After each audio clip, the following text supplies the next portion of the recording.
अस्सलाम वालेकुम। उम्मीद है आप सब खैरियत से होंगे। आज मैं बना रही हूँ सबसे आसान, बिना झंझट, बिना मेहनत, 100% बाजार जैसी मलाई रोल कट कुल्फ़ी। देखने में तो आप देख रहे हैं ना कि कितना क्रीमी टेक्सचर है इसका। बनाने में एक्स्ट्रा खोया और मावा बिल्कुल इस्तेमाल नहीं करेंगे, फिर भी टेस्ट में ये बहुत यमी बनती है। तो चलिए इसे बनाना शुरू करते हैं। बिस्मिल्लाहिर्रहमानिर्रहीम। यहाँ पे 1 लीटर मैंने फुल फैट दूध ली है, आप उबला हुआ दूध भी ले सकते हैं। बस थोड़ा सा दूध जो है ठंडा इससे अलग कर लेंगे और बकाया दूध में जो है 5 टीस्पून जो है हम इसमें खुश दूध डाल लेंगे। खुश दूध से होगा कि हमारा जो कुल्फ़ी है ना वो एकदम से क्रीमी बनती है और इसमें कोई और चीज़ की ज़रूरत ही नहीं होगी। अच्छी तरह खुश दूध को जो है मिक्स कर लेंगे ताकि इसमें गुठलियाँ वगैरह बिल्कुल ना हो। बर्तन को चूल्हे पे रख देंगे। अब ये जो मलाई मैंने ली है ना, ये जब हम दूध को उबाल लेते हैं उसके ऊपर जो मलाई आती है तो वो मैंने डाल दी है। 4-5 टेबल स्पून ये भी मैंने लिए। अगर आपके पास है डाल दे, नहीं तो आप इसको स्किप भी कर सकते हैं। इसके बगैर भी ये कुल्फ़ी जो है बहुत मज़े की बनेगी। तो बस अच्छी तरह इसको भी मिक्स करते जाना है और मुसलसल जो है ऐसे चम्मच चलाते रहना है ताकि हमारा जो दूध है नीचे से लगे ना। और ये फुल फैट दूध है तो इस वजह से हमने इस पे ख़ास ध्यान रखना है क्योंकि ये नीचे लग जाता है। इसी स्टेज पे इसमें जो है इलायची पाउडर आधा चम्मच मैंने ऐड कर दी है। अच्छी तरह इसको भी मिक्स कर लें क्योंकि ये सूखा पाउडर होता है ना तो ये ऊपर ही तैरता रहता है, तो आपने अच्छी तरह इसको मिक्स कर लेना है। इससे भी जो हमारी कुल्फ़ी का जो टेस्ट है वो बिल्कुल मार्केट जैसा आता है। तो बस मीडियम हाई फ्लेम पे हमारा दूध जो है उबल चुका है और आप देख सकते हैं कि जो साइडों से थोड़ी बहुत जो मलाई बनती है ना चिपक जाती है, तो वो भी आपने जो है हटाते जाना है और दूध में शामिल करते जाना है। उससे भी जो हमारी कुल्फ़ी है ना क्रीमी सी बनती है, टेस्ट अच्छा बन जाता है। तो बस वक्फे वक्फे से चम्मच चलाते रहना, लेकिन ये ध्यान रखना है कि आपने फ्लेम बहुत ज़्यादा तेज़ स्टेज पे नहीं करनी। बस इसको 10 से 12 मिनट के लिए रख देंगे ताकि ये बिल्कुल जो है अच्छी तरह क्रीमी हो जाए और आधा रह जाए। तो बस लो फ्लेम पे हमने दूसरे चूल्हे पे रख दी है। अब यहाँ पे चीनी को मेल्ट करेंगे। 1 कप मैंने चीनी ली है, साबुत चीनी है, तो इसमें बिल्कुल चम्मच नहीं चलाएंगे, बिल्कुल लो फ्लेम पे इस चीनी को रख देंगे। अगर हाई फ्लेम रखेंगे तो एकदम से मेल्ट हो जाएगी, इससे धुएँ निकलेंगे तो उससे जो टेस्ट है ना कुल्फ़ी का ख़राब हो जाएगा। तो इसी स्टेज पे अभी आपने जो है चम्मच नहीं चलानी क्योंकि अभी भी इसमें साबुत चीनी है। तो बस थोड़ी थोड़ी ये मेल्ट होती जाएगी, तब आपने चम्मच इसमें चलाना है और जो है अच्छी तरह इसके मेल्ट होने का इंतज़ार करना है। फ्लेम आपने बिल्कुल भी तेज़ नहीं करना। तो बस जब इस स्टेज पे आप इसमें चम्मच चलाएंगे ना तो ये चम्मच के साथ चिपक जाएगी, लेकिन बस आपने ये ध्यान रखना है कि बस आहिस्ता आहिस्ता ऐसे ही चम्मच इसमें चलाते रहना है और अच्छी तरह ऐसे इसको मेल्ट करते जाना है। कितना अच्छा कलर आ चुका है अब इस पे। तो बस चूल्हे को बंद कर देंगे और गर्मा गर्म जो है ये जो हमने चीनी मेल्ट की है ना, ये दूध बिल्कुल जो हमने लो फ्लेम पे रख दिया था उसमें डाल देंगे, लेकिन एहतियात से आपने डालते जाना है क्योंकि इसमें छींटें आती हैं, तो आपने ख़ास ध्यान रखना है।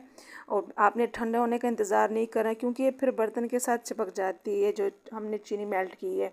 बस सारी इस दूध में डाल देंगे तो आप देख सकते हैं कि अच्छी तरह जो है जैसे पापड़ी सी हो गई ना, तो ये थोड़ी देर में खुद ही सही हो जाएगी। लो टू हाई फ्लेम पे हमने इसको दोबारा कर दी है। तो बस ऐसे आहिस्ता आहिस्ता चम्मच, जिस चम्मच से हमने जो है चीनी को मेल्ट किया उसी चम्मच से जो है हमने इसको हिलाते जाना है क्योंकि उस पर भी जो है चीनी का जो हमने जो चीनी मेल्ट की ना वो लगी हुई है, तो हमने उसी से वो करना है ताकि वो भी अच्छी तरह दूध में जो है शामिल हो जाए। तो बस आप देख सकते हैं कि थोड़ा थोड़ा कलर जो है हमारे दूध का चेंज होना शुरू हो चुका है। तो बस 2-3 मिनट के बाद आप देख सकते हैं कि चीनी अच्छी तरह जो है मेल्ट हो चुकी है। तो बस चूल्हे को बिल्कुल हमने लो कर देना है और जो दूध हमने अलग कर दिया था उसी दूध में हमने जो है 2 टेबलस्पून कॉर्नफ्लावर डालना है। कॉर्नफ्लावर से हमारी जो कुल्फ़ी का टेस्ट है वो और भी अच्छा हो जाता है। और दूसरा ये है कि आपने ज़्यादा नहीं डालना वरना इसका जो टेस्ट है ये ख़राब कर देगा। ज़्यादा से ज़्यादा आपने 3 टेबलस्पून इसमें डालना है। अच्छी तरह मिक्स कर लेंगे क्योंकि एकदम से ये जो है सख्त सी हो जाती है और दूध में जल्दी से घुलती नहीं है, तो आपने आहिस्ता आहिस्ता चम्मच चलाते रहना है, उसको अच्छी तरह घोलना है। तो बस इसी घोल को जो है हमने जो है इसी लो फ्लेम पे हमने दूध रख दिया था, आहिस्ता आहिस्ता डालते जाना है और चम्मच चलाते जाना है ताकि हमारा जो दूध है आहिस्ता आहिस्ता जो है गाढ़ा होना शुरू हो जाएगा। तो बस आपने फ्लेम जो है बहुत हाई नहीं रखनी। अब आप देख सकते हैं कि दूध हमारा जो है अच्छा खासा जो है गाढ़ा हो चुका है। तो बस फ्लेम को जो है हम बंद कर देंगे और उसको रूम टेम्परेचर पे आने देंगे ताकि अच्छी तरह जो है ठंडा हो जाए। तो आप देख सकते हैं कि दूध हमारा जो है और भी गाढ़ा हो चुका है और ये ठंडा भी हो चुका है। तो बस इसको और भी क्रीमी करने के लिए इसको जिसमें हम ना ये जूस वगैरह बनाते हैं, मिल्क शेक वगैरह बनाते हैं, उसी जग में इसको हमने डाल देना है। अगर आपके पास हैंड बीटर है तो आप उससे भी इसको बीट कर सकते हैं। बस हमारा मकसद ये है कि इसको अच्छी तरह क्रीमी करना है। तो बस चंद सेकंड के लिए मैंने इसको घुमा लिया। आप देख सकते हैं कितना अच्छा टेक्सचर इसका हो गया है।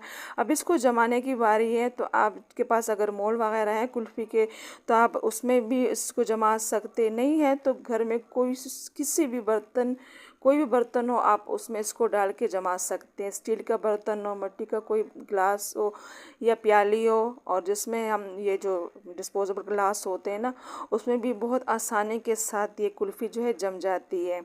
बस ये है कि आपने जो है अच्छी तरह इसको ढाँपना है ताकि इसके ऊपर आइस ना आए, वरना इस पर जो है बर्फ़ के वो आइस आएंगे तो वो जो है दांत के नीचे आते हैं, तो फिर उसका जो हमारी कुल्फ़ी का सारा टेस्ट है वो ख़राब हो जाता है। ऊपर से ऐसे शापर बांध देंगे। और बच्चे के लिए ज़रूरी होता है कि हाथ से पकड़ने के लिए आसानी हो, तो छुरी से छोटा सा सुराख कर लेंगे, ऊपर से ऐसे स्टिक डाल देंगे ताकि बच्चों को पकड़ने में आसानी हो। बस गिलास के ऊपर से भी हम ऐसे ही जो है रेपर, किसी भी कागज़, ये जो प्लास्टिक होता है ना, उसको काट के हम इस पर डाल सकते हैं ऐसे, और ऊपर से रबर बैंड कोई भी चीज़ अच्छी तरह मजबूती से बांध लें। तो बस इसको आप 6 से 7 घंटे के लिए फ्रीज़ कर सकते हैं। मैंने ओवरनाइट इसको रख दिया था तो बहुत अच्छी तरह जो है ये जम चुका था। आप जो है इसको किसी भी टाइम रख के जमा सकते हैं बिल्कुल आसानी के साथ। बस टाइम है कि अब इसको फ्रीज़र में रख दें। तो मैंने इसको फ्रीज़र में रात भर के लिए रख दिया था। तो सुबह मैंने निकाला है तो अल्हम्दुलिल्लाह बिल्कुल परफेक्ट हमारी जो कुल्फ़ी है ना वो तैयार हो चुकी है। अब इसको डिमोल्ड करेंगे। पहले जो हमने ग्लास में जमाई है कुल्फ़ी, इसको डिमोल्ड करेंगे, लेकिन थोड़ा सा जो है आप देख सकते हैं कि कितना क्रीमी टेक्सचर है इसका, बिल्कुल मार्केट जैसा। और प्याली वाले में भी आप देख सकते हैं कि बिल्कुल क्रिस्टल नहीं है और अच्छी तरह जो है ये जम चुका है। और इसका कलर आप देखें कितने मज़े का है, जैसे हम बचपन में खाते थे ना कुल्फ़ी, वैसे ये बनी हुई। जायके का तो आप पूछे ना कि कितना अच्छा टेस्ट आया है इसका। और ये जो डिस्पोजेबल ग्लास है ना, उसमें भी हमने बहुत आसानी के साथ इसको जमा दी है। अब थोड़ा सा पानी लेंगे ताकि ये अच्छी तरह जो है इन बर्तनों से निकल चुके हैं। ये डिमोल्ड करेंगे अब इसको। तो बस थोड़ा सा पानी लेंगे और थोड़ा सा चंद सेकंड के लिए पानी में रख देंगे ताकि ये जल्दी से निकल जाए। बिल्कुल सेंटर में छुरी इंटर करेंगे और आप देख सकते हैं कितना क्रीमी हमारा जो कुल्फ़ी है ना वो तैयार हो चुका है। बहुत मज़े का बनता है, अपने ज़रूर ट्राई करना है। और प्याली वाली को भी अब डिमोल्ड करेंगे, बहुत आसानी के साथ ये निकल जाती है, बिल्कुल कोई मुश्किल नहीं है, बहुत आसानी के साथ। बस छुरी का आपने सहारा लेना है, क्योंकि जब हम इसको निकालेंगे तो छुरी की मदद से, बस वरना ये ज़रा मुश्किल पड़ती है फिर। और उसमें तो स्टिक है, ये तो बहुत आसानी के साथ इसमें आसानी के साथ निकल जाती है।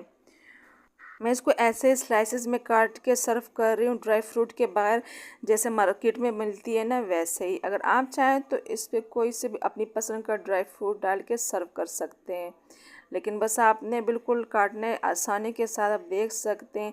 लेकिन आपने जो है छुरी का सहारा ज़रूर लेना है, क्योंकि जो है ज़रा मुश्किल होती है पकड़ने में, ठंडा भी होता है, तो इस वजह से आपने छुरी जो है बिल्कुल सेंटर में लगानी है ताकि अच्छी तरह जो है ये आपकी पकड़ में आए।